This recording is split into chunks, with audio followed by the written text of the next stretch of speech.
Alright, hello, it sounds better. It's good to see everyone. I can see some old faces and maybe some new faces, not sure. So it's going to be the second semester of Ukrainian language and culture, and I'm excited to see everyone today. It's going to be a very short lesson, so if you have any plans, get ready to leave earlier. It's going to be an administrative lesson mostly. I'm just going to talk about our semester ahead. Let's see. So, first thing first, I just wanted to show you our Ukrainian flag. You might see it quite often during our semester. And something I want everyone to know, because I feel like it's kind of a nice representation of Ukraine as well. If you look at the Ukrainian flag, it's going to be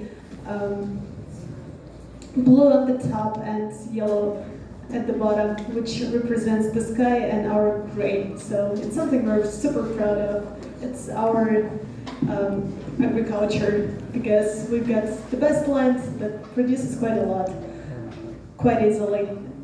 And we do have very nice climate resources to produce pretty much anything you would like to. So if you need to know something about Ukraine, probably that's it. The grain basket of Europe, and probably most of the world too, because we kind of feed Africa as well. But I'm pretty sure you know that, because it's something people told me you've got in your Taiwanese textbook in like middle school or high school. Did you?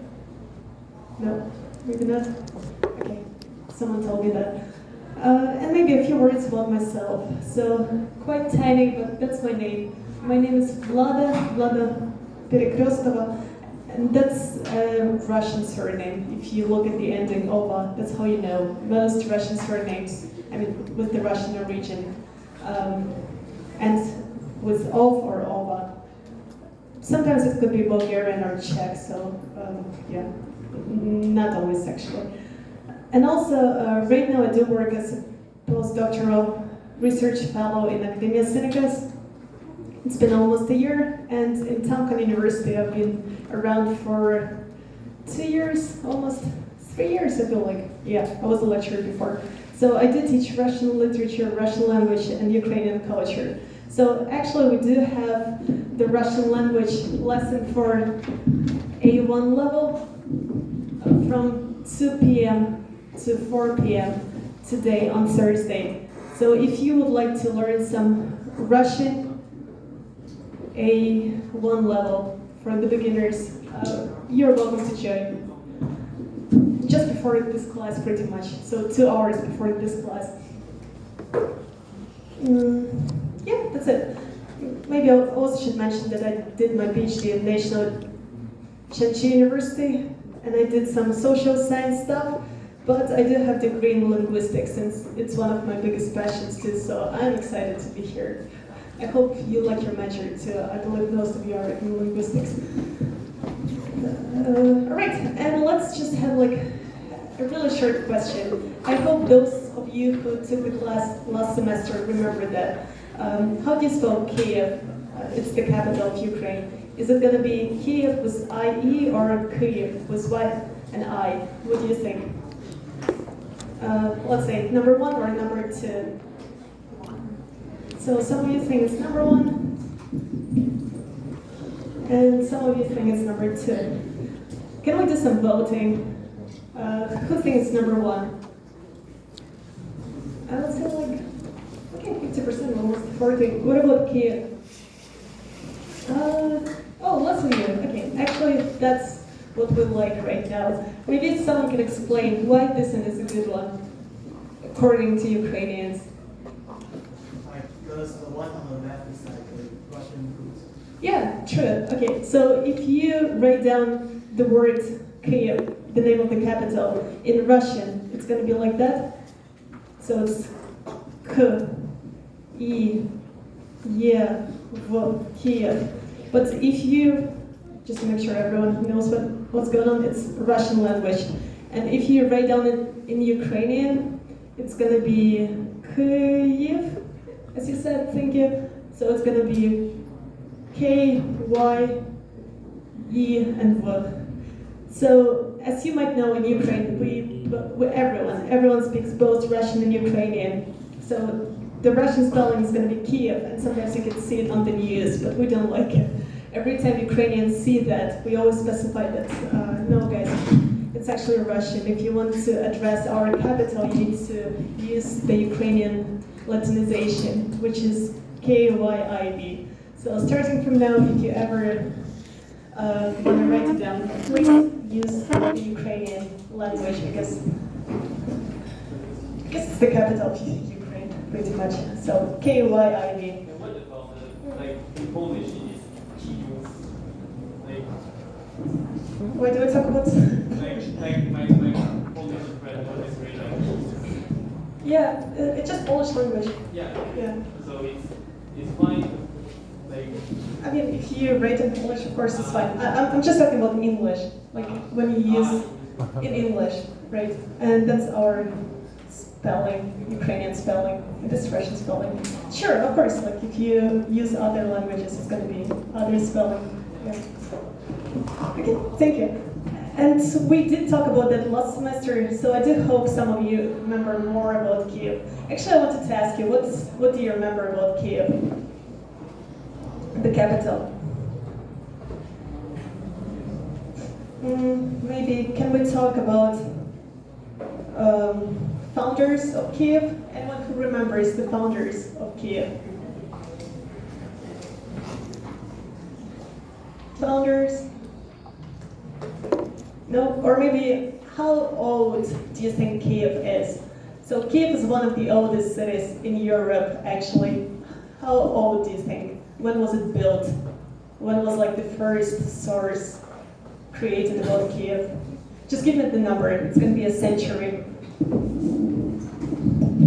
we talk about centuries now. Which century do you think it might be? So it was Kyiv and Rus at that time. It's like a state. It wasn't Ukraine yet. It was Kyiv and Rus, and they established Kyiv as the capital. Can you tell me the number, just like a guess? Which century do you think it is? 9.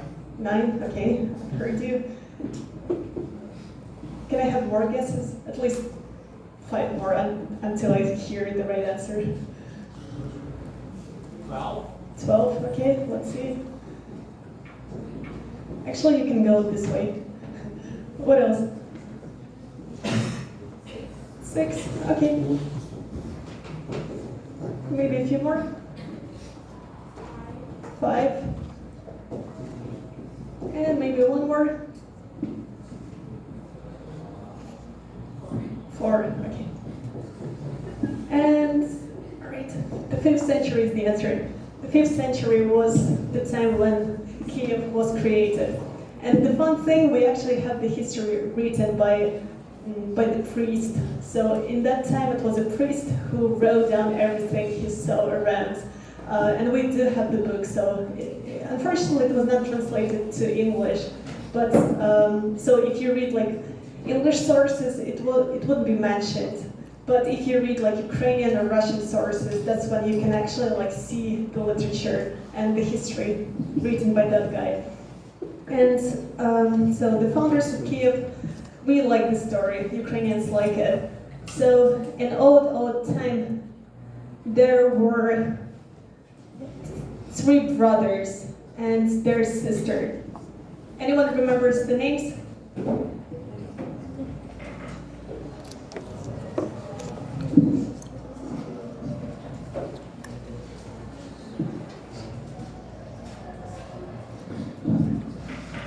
Oh, okay. So we do have have like a nicer representation, but I guess all we have now is just like this monument. It's a monument in Kiev, and you can see it in a few places. So here we've got three brothers and their sister. And I would just name their names. You don't need to remember for now. It's Ki, Shek, Horev, and their sister Libit, which means swan, like the bird. And they came to Kiev, the area. They climbed the hill. There are lots of hills in Kiev, just like San Francisco of Europe. If you walk around, it's going to be like up and down all the time. So they climbed one of the hills in that area. They looked around and they said, starting from now, we're going to rule this land and we're going to name it Kiev. It's going to be like the city. And then they named this area after the eldest brother. So his name was Ki. And they named it after him, so it became Kiev. Then the other brother was Shek, and they decided to call the mountain like that. So we have one mountain in the area that's called Shek. Shek. And then Horev was the third brother. So it became the lake. And then we have Libit, the sister, it became the river. So these three brothers and the sister were like the founders, and the city was named after the eldest brother. That's the story written in the chronicle by the priest. And I just saw it, so maybe I can show it one more time. Oh, it's here.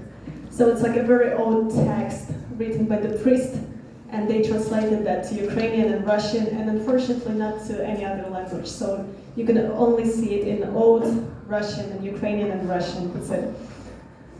Okay, so a very short introduction of Kiev, and right now I thought it would be just a nice thing to show you a bit of Kiev for those who never seen that.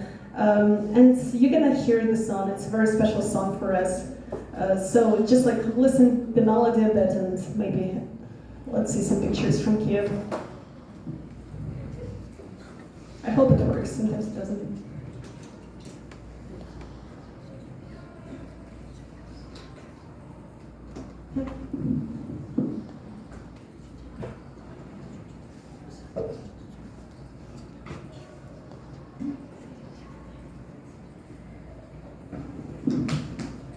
Alright, doesn't react. I will try to find it on YouTube.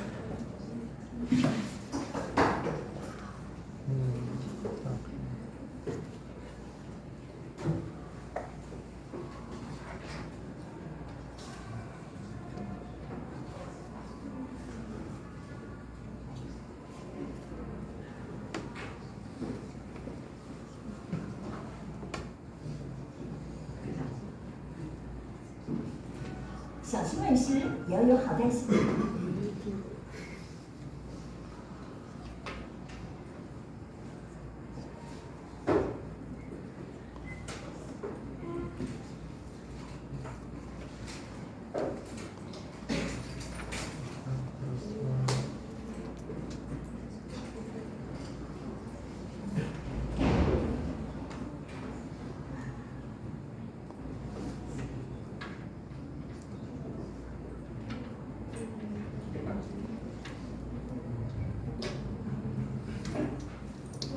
Really the one in, oh, it's the one.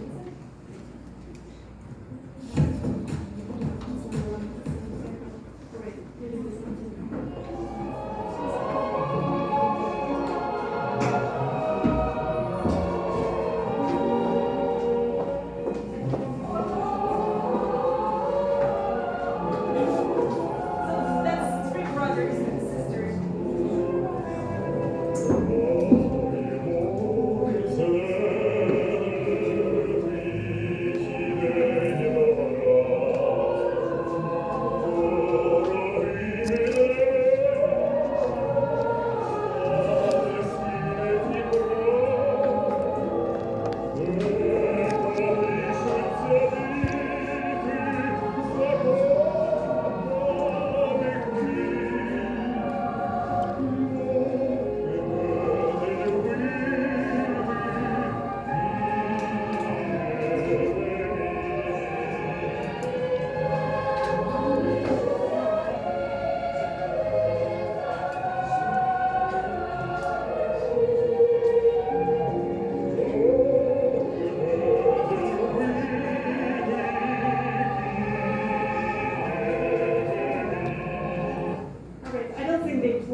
area, the one I chose before was a bit nicer. But if you go to Kiev, you can see lots of churches, you can see lots of green trees and like parks. We are famous for that. Also lots of restaurants, that's something we like. So for me, if you go to Kiev, it's going to be lots of churches, they're everywhere. And they're all from like 5th, 10th century. Many of them are under the UNESCO protection. Lots of parks, so families like to spend time at the park. That's something I'm missing here, honestly. And also lots of restaurants, but you have a lot of that here. I would miss it. And as I said, it's one of the most well-known songs about Kiev for us. If you go to Kiev, that's the song you can hear pretty much everywhere. It's like an old song. I would say like the younger generation doesn't like it that much, but if you listen to it all the time, you kind of start to like it. Do you have songs like that? It's one of them for us. Here is a little translation, and I cannot even tell how many of you have joined the class. I can see some faces, but I feel like many of you are new actually. So for those who have joined the class, maybe we can try to read that a bit. Can you help me? So we start with the text on the right. Can you see it? So what we do, those who have joined the class previous semester, let's try to remember how to read in Ukrainian. And I'm going to write it down in Latin so everyone can see. Let's start with the first word. What do you see here? Oh, nice. Okay, so this is more like maybe let's again. Грає. Okay. Nice. Let's again. Море.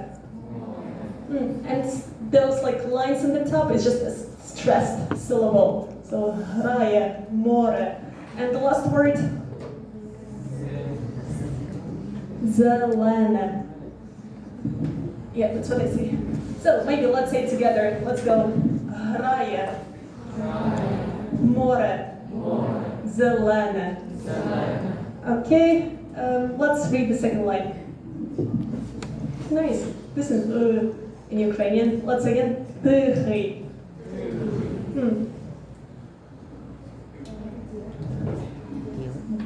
День.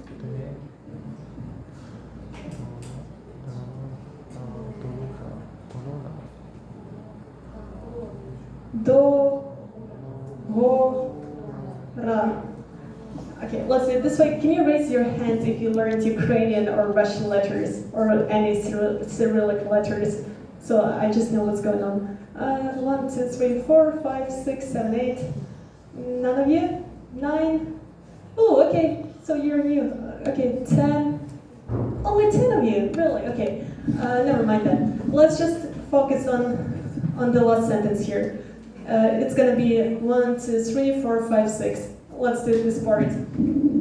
So 10 people who learned before. Can you please help me? It's gonna be. Okay, good. Let's say як. Тебе. Не. Любити. And the last one is Києве. Me. Okay, let's say it. It's like, how can I not love you? My Kiev. That's what it says. That's what the song is about. So let's again. Як тебе не любити? Києве. Me. So it's like, how can I not love you? My Kiev. And so, just for you to imagine how it looks like in real life, you will hear this song everywhere, as I said. So sometimes when you go to the metro like that, it's the song that you will hear all the time. So you go down the escalator, that's the song that you will hear non-stop. That's our tune of Kiev. So just one more time, I'm gonna play it. All you need to say is this phrase, okay? So we'll practice again. Let's say, як тебе не любити? Києве, me. Okay, so we listen till this point. And it's just an immersion of you in Kiev. Imagine you go down the escalator and that's what you hear.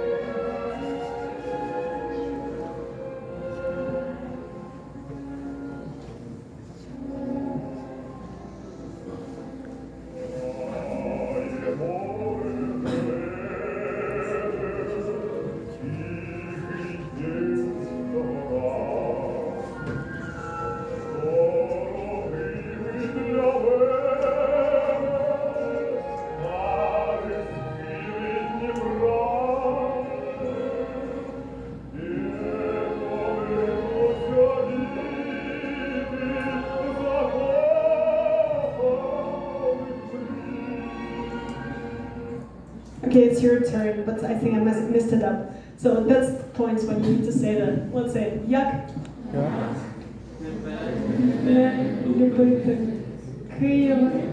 Me. Okay. And if you ever wonder why I put the metro station over here, I'm not sure if you've heard that, but we do have the longest metro in Europe, in Kiev. Have you heard that? So one of the stations in Kiev is called Arsenalna. It's the name of it. And it has the longest escalator down in Europe. And let's just guess, how long do you think it goes down? Maybe more like how much time does it take to get down? And it's a pretty fast escalator, just like in Taipei, just a normal speed. 3 minutes? Okay, good guess, but actually it's more. 20. Okay, somewhere in between. A bit less? Okay, you're almost done. It's 9, so it's 9 minutes down. And it's 2 escalators actually, but every time you need to go to Arsenalna, you have to keep it in mind. So you're like, it's not fast, it's gonna take 10 more minutes to get out. Yeah, the longest station in Europe. And they did it just to show the progress, technical progress. They built it around 1960s, and it was their way to show like how cool Kiev is, how technically equipped it is. And now we struggle because of that. All right, so enough. The metro, we will never talk about that again, I promise. If in our first semester we had like 50% of culture and 50% of language, what I hoped is that we would spend more time on the language, but I see that many of you just joined, so I guess it's staying 50-50. And I really hope that most of you actually know Cyrillic letters, but it's not a problem. If the majority doesn't know, we can start over again. I don't mind it. 10 people who know letters already, I guess we can focus more on the cursive, and also some letters are different. If you learned Russian before, it will be easy for you, but some letters are different, so that's also a complication. Okay, let's see. The topics I plan to talk about, but maybe it's gonna be changed. I just want to see like how fast you're gonna immerse in your Cyrillic world. If I feel like most of you struggle, I don't push too much of new vocabulary. I'd better have like everyone enjoying the class and like understanding what's going on. So the plan was to look at the following topics. The first one was everything about me, so like habits, food, and also I wanted to visit different places with you, so like the supermarket, the restaurant, the library, and just to have like conversations over there, like real-time conversations. But it's not going to be just conversations for us. Oh, hold on, no, let me just talk about that a bit. So it's not just going to be conversations, we'll also learn about Ukrainian culture and some grammar. I plan to look at the adjectives and verbs conjunction. So the textbooks we'll have, I will upload on iClass. So I would just have 2 textbooks with you. The first one is conversation.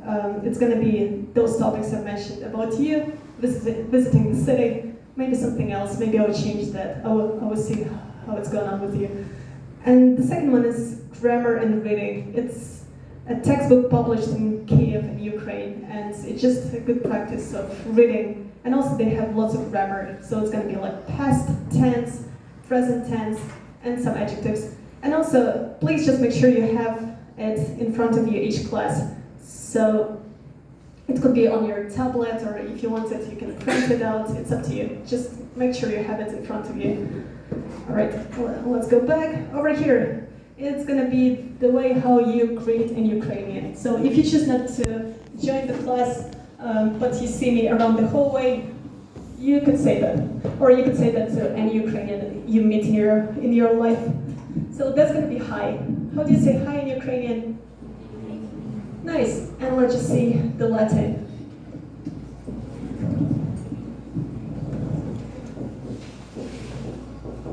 And that's actually hi, which we usually use kind of like for friends or for someone of your age, your status, I don't know, your colleague, your classmate. You wouldn't say it to a stranger, or you wouldn't say it to a teacher normally, but we can do an exception today. So let's say again, it's going to be привіт. Sorry. Привіт. Let's say again. Привіт. Привіt. Yeah, that's your hi. Hi in Ukrainian. Quite easy. And also, what we did last semester, we chose some Ukrainian names. I think it's going to be your homework. So, what I want you to do now, could you please scan this file and just kind of like make sure you